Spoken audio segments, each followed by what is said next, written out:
মিষ্টি প্রেমী বাঙালিদের জন্য আজ এক দারুণ মিষ্টি রেসিপি শেয়ার করতে চলেছি, যেটি মোটামুটি সব বাঙালিদেরই খুবই প্রিয়। নমস্কার বন্ধুরা, আশা করি সকলেই ভালো আছেন। আমি মৌমিতা, বং ফুটি যাবের আরও একটি নতুন পর্বে আপনাদের সকলকে স্বাগত। আজ আমি আপনাদের সাথে শেয়ার করতে চলেছি একটি দুর্দান্ত স্বাদের মিষ্টির রেসিপি, যার নাম হলো কাঁচাগোল্লা। তবে অনেকেই এই মিষ্টিকে প্রাণহারা মিষ্টিও বলে থাকেন। চলুন তাহলে দেরি না করে এগিয়ে যাওয়া যাক আমার আজকের ভিডিওর দিকে। এই মিষ্টিটি বানিয়ে নেওয়ার জন্য প্রথমেই আমি ছানা তৈরি করে নেব, আর তার জন্য একটি সসপ্যানের মধ্যে নিয়ে নিচ্ছি 2 লিটার পরিমাণে ফুল ক্রিমযুক্ত দুধ। এখানে আপনারা ছানাটিকে বানিয়ে নেওয়ার জন্য অবশ্যই ফুল ক্রিমযুক্ত দুধই ব্যবহার করে নেওয়ার চেষ্টা করবেন।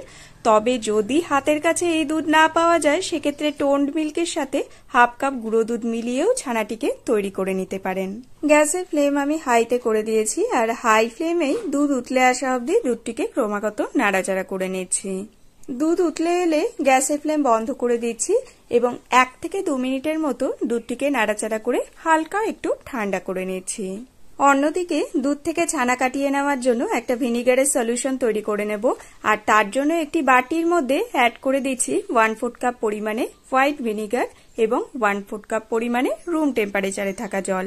এবারে এই দুটিকে খুব ভালো করে মিলিয়ে নিয়ে গরম দুধের মধ্যে অল্প অল্প করে অ্যাড করে দুধটিকে নাড়াচাড়া করে নিচ্ছি। তবে ভিনিগারের পরিবর্তে আপনারা চাইলে লেবুর রসও ব্যবহার করে নিতে পারেন। আর এইভাবে অল্প অল্প করে ভিনিগারের সলিউশন অ্যাড করে দুধটিকে নাড়াচাড়া করতে থাকলেই আপনারা কিছুক্ষণের মধ্যেই দেখতে পাবেন খুব সুন্দরভাবে ছানা কেটে এসেছে। যে কোনো মিষ্টি তৈরিতেই পারফেক্ট ছানা তৈরি করা কিন্তু ভীষণ ইম্পর্টেন্ট। ছানা যদি পারফেক্ট ভাবে তৈরি হয়, সেক্ষেত্রে মিষ্টিটাও কিন্তু খুব সুন্দরভাবে তৈরি হয় এবং সেই মিষ্টির স্বাদও কিন্তু খুবই ভালো হয়। আর এখানে আপনারা দেখতেই পাচ্ছেন খুব সুন্দর কিন্তু আমার ছানাটি তৈরি হয়ে গিয়েছে। এবারে এটিকে একটি ছাঁকনির মধ্যে তুলে নিচ্ছি এবং রুম টেম্পারেচারে থাকা জল দিয়ে খুব ভালো করে ছানাটিকে ধুয়ে নিচ্ছি। যেহেতু আমরা ছানাটিকে ভিনিগার দিয়ে কাটিয়ে নিয়েছি, তাই ভিনিগারের মধ্যে যে একটা গন্ধ রয়েছে আর এর টক ভাব রয়েছে, সেটিকে পুরোপুরি রিমুভ করার জন্যই ছানাটিকে ভালো করে জল দিয়ে ধুয়ে নিচ্ছি। আর এটিও কিন্তু যে কোনো মিষ্টি বানানোর ক্ষেত্রেই একটা গুরুত্বপূর্ণ কাজ। ছানাটিকে ভালোভাবে ধুয়ে নেওয়ার পর এর মধ্যে যে এক্সট্রা জল রয়েছে সেটি যাতে পুরোপুরি ঝরে যায়, তার জন্য এটিকে ঢাকা দিয়ে 3 থেকে 4 ঘন্টার জন্য এভাবেই রেখে দিচ্ছি। অন্যদিকে কাঁচাগোল্লার উপরে যে একটা কোটিং থাকে, সেই কোটিংটিকে আমি এবারে তৈরি করে নেব। তার জন্য একটি প্যানের মধ্যে অ্যাড করে দিলাম 1 চা চামচ পরিমাণে ঘি এবং হাফ কাপ গুঁড়ো দুধ। গ্যাসের ফ্লেম লোতে রেখে গুঁড়ো দুধ এবং ঘিটিকে নাড়াচাড়া করে খুব ভালো করে মিশিয়ে নিচ্ছি। এখানে কিন্তু গ্যাসের ফ্লেম লোতেই রেখে গুঁড়ো দুধটিকে কন্টিনিউ নাড়াচাড়া করে যেতে হবে, না হলে এটি প্যানের তলায় লেগে ধরতে পারে। আমার এখানে স্প্যাচুলা দিয়ে মিক্স করতে একটু অসুবিধে হচ্ছিল, তাই আমি স্প্যাচুলাটিকে রেখে একটি খুন্তির সাহায্যে খুব ভালো করে এই দুটি জিনিসকে মিশিয়ে নিচ্ছি। 2 থেকে 3 মিনিট নাড়াচাড়া করে নেওয়ার পর আপনারা দেখতেই পাচ্ছেন গুঁড়ো দুধটি কিন্তু বেশ একটু ঝরঝরে হয়ে এসেছে। এই পর্যায়ে আমি গ্যাসের ফ্লেম বন্ধ করে দিচ্ছি এবং এটিকে একটি ছাঁকনির মধ্যে নামিয়ে নিচ্ছি। এই মিশ্রণটিকে মিশিয়ে নেওয়ার পর আপনারা দেখতেই পাচ্ছেন এর মধ্যে হালকা একটু দলা পেকে আছে, তাই এটিকে ছাঁকনির সাহায্যে হাত দিয়ে খুব ভালো করে চেলে নিচ্ছি। এতে করে কিন্তু এটি একদম সমানভাবে ঝরঝরে হয়ে যাবে। তবে সমস্ত মিশ্রণটিকে চেলে নেওয়ার পর অল্প কিছু মিশ্রণ আর চালা যাচ্ছে না, তাই আমি এটিকে একপাশে আলাদা করে রেখে দিচ্ছি। আমাদের কাঁচাগোল্লার জন্য কোটিং কিন্তু একদম রেডি। তবে দাঁড়ান, আপনাদের একবার চামচ দিয়ে দেখিয়ে দিচ্ছি এটি কতটা ঝরঝরে হয়েছে। এটিকে এবারে একপাশে রেখে দিচ্ছি। আর অন্যদিকে আমরা যে ছানাটিকে জল ঝরানোর জন্য রেখে দিয়েছিলাম, 4 ঘন্টা পর কিন্তু বেশ সুন্দর জল ঝরে গিয়েছে। এবারে আমি একটি ছড়ানো থালার মধ্যে এটিকে নিয়ে নিচ্ছি। এখানে ছানার টেক্সচার দেখে আপনারা হয়তো নিশ্চয়ই বুঝতে পারছেন ছানাটি যে একেবারে ড্রাই হয়ে গিয়েছে তা কিন্তু একদমই নয়। এর মধ্যে একটা সুন্দর ময়েস্ট ভাব রয়েছে। আর কাঁচাগোল্লা বানানোর জন্য কিন্তু আমাদের এরকমই ছানার প্রয়োজন।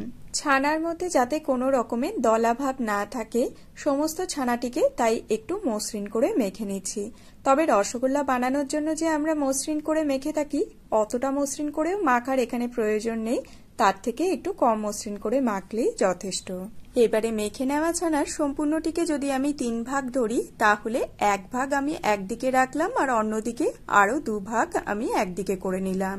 এবারে 2 ভাগের যে পোর্শনটি রয়েছে সেটিকে আমি যে প্যানের মধ্যে কাঁচাগোল্লার জন্য কোটিং তৈরি করে নিয়েছিলাম সেই প্যানের মধ্যে অ্যাড করে দিচ্ছি। একই সাথে এতে অ্যাড করছি 2 চা চামচ চিনি এবং হাফ কাপ পরিমাণে কনডেন্স মিল্ক।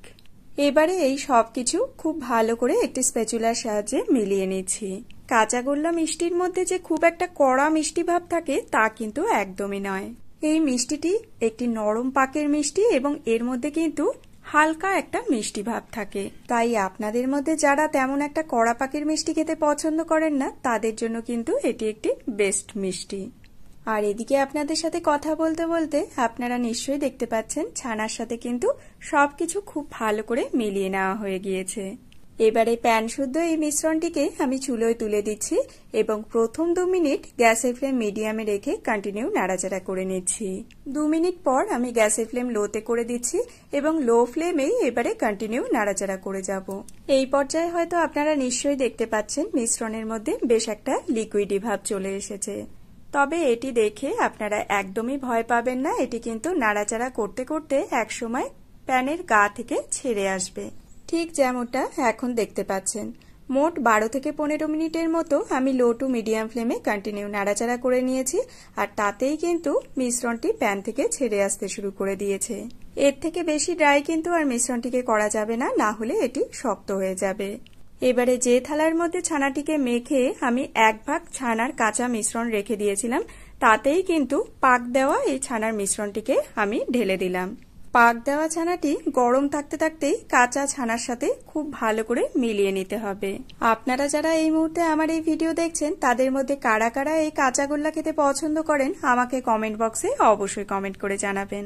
যেহেতু ছানার একটি নিজস্ব ফ্লেভার থাকে এবং আমার এই ফ্লেভারটি বেশ পছন্দের, তাই আমি এই কাঁচাগোল্লা মিষ্টির মধ্যে কোনো রকমের ফ্লেভার অ্যাড করিনি। তবে আপনারা চাইলে এতে ফ্লেভারের জন্য 1 চা চামচ গোলাপ জল অ্যাড করে নিতে পারেন। সমস্ত মিশ্রণ ভালোভাবে মেখে নেওয়ার পর আমি এই মিশ্রণ থেকে অল্প কিছুটা মিশ্রণ হাতের মধ্যে নিয়ে লাড্ডুর আকারে গড়ে নিচ্ছি। আমি কিন্তু মিষ্টির সাইজ খুব একটা ছোটও রাখিনি, আবার খুব বেশি বড়ও করিনি, মাঝারি আকারের কাঁচাগোল্লা তৈরি করে নিয়েছি। ঠিক যেমন ভাবে আমরা লাড্ডুর পাক দিয়ে থাকি সেরকম ভাবেই কিন্তু আমি মিষ্টিটিকে তৈরি করে নিয়েছি। আমাদের একটি মিষ্টি কিন্তু অলরেডি বানানো হয়ে গিয়েছে এবং বাকি মিশ্রণ থেকে ঠিক একইভাবে আমি মিষ্টিগুলিকে বানিয়ে নিচ্ছি। আপনারা যারা আমার এই ভিডিও দেখছেন তারা কোন দেশ থেকে দেখছেন বা কোন রাজ্য থেকে দেখছেন এবং আমার ভিডিওগুলি আপনাদের দেখতে কেমন লাগে আমাকে কমেন্ট বক্সে অবশ্যই কমেন্ট করে জানাবেন। সমস্ত মিষ্টিগুলিকে আমার তৈরি করে নেওয়া হয়ে গিয়েছে। এবারে আমরা গুঁড়ো দুধের যে একটি মিশ্রণ তৈরি করে নিয়েছিলাম কোটিং এর জন্য, তার মধ্যে এটিকে ভালো করে গড়িয়ে নেব। এক্সট্রা যে গায়ে কোটিংটি লেগে আছে সেটিকে ভালো করে ঝেড়ে নিলেই আমাদের একদম দোকানের মতো, তবে দোকানের মতো বলবো না, ঘরে তৈরি তার চেয়েও অনেক বেশি সুস্বাদু কাঁচাগোল্লা মিষ্টি কিন্তু একদম রেডি। তবে এটিকে এখনই খাওয়া যাবে না, 3 থেকে 4 ঘন্টার জন্য নর্মাল ফ্রিজে রেখে তারপরই সার্ভ করতে হবে, তাহলেই কিন্তু এর অথেন্টিক টেস্টটা পাওয়া যাবে। আমার আজকের এই ভিডিওটি ভালো লেগে থাকলে লাইক, শেয়ার এবং কমেন্ট করে জানাবেন কেমন লাগলো। চ্যানেলে নতুন বন্ধু হয়ে থাকলে চ্যানেলটিকে সাবস্ক্রাইব করে পাশে থাকা বেল আইকনটি প্রেস করে আমার পাশে থাকার একান্ত অনুরোধ রইল। যদি আপনারা ভিডিওটি ফেসবুক পেজ থেকে দেখে থাকেন, পেজটিকে ফলো করার একান্ত অনুরোধ রইল। আজকের মতো তাহলে এখানেই বিদায় নিচ্ছি। দেখা হবে অন্য কোনো নতুন ভিডিওর সাথে অন্য আরেকদিন। সবাই খুব খুব ভালো থাকবেন, সুস্থ থাকবেন। ধন্যবাদ।